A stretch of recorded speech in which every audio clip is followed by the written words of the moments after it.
our top story. It's been over 200 days since the war began in Ukraine. Recently, Russia escalated its offensive, enough to call alarm bells ringing globally.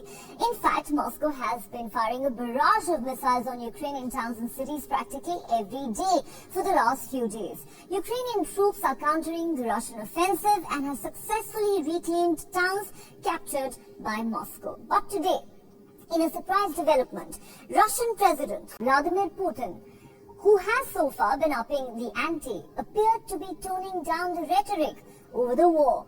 Putin said there is no need for new massive strikes on Ukraine and that Russia is not looking to destroy Ukraine.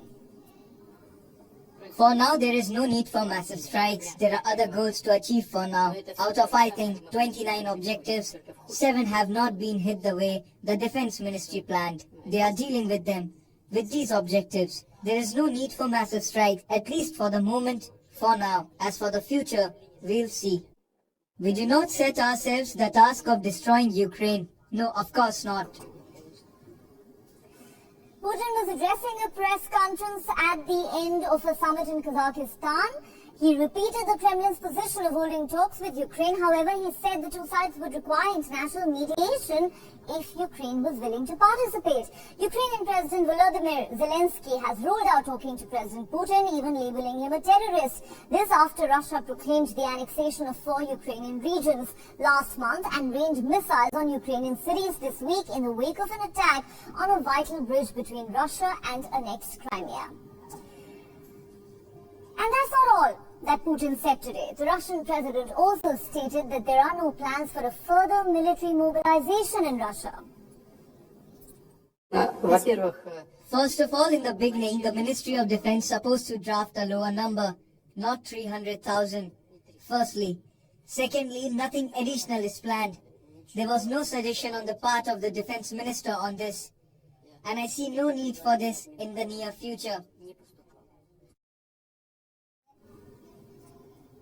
However, Putin maintains his position on the Ukraine war, saying Russia is carrying out its mission to invade Ukraine correctly.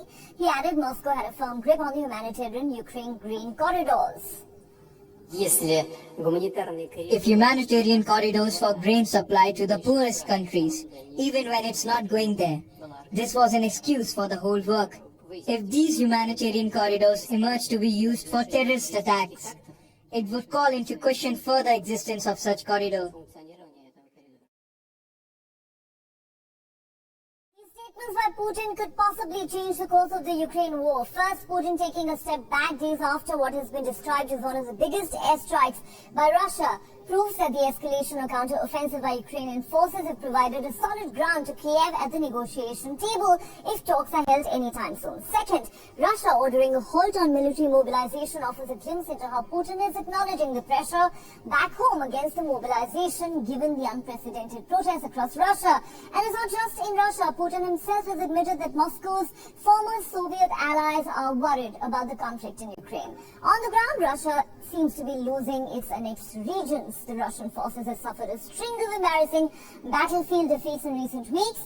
Russian-installed officials in the annexed regions are asking citizens there to evacuate. Russia is trying to avoid a serious conflict with NATO. Maybe this is an opportunity for Ukraine to gain ground not just on the battlefield, but in the diplomatic arena as well.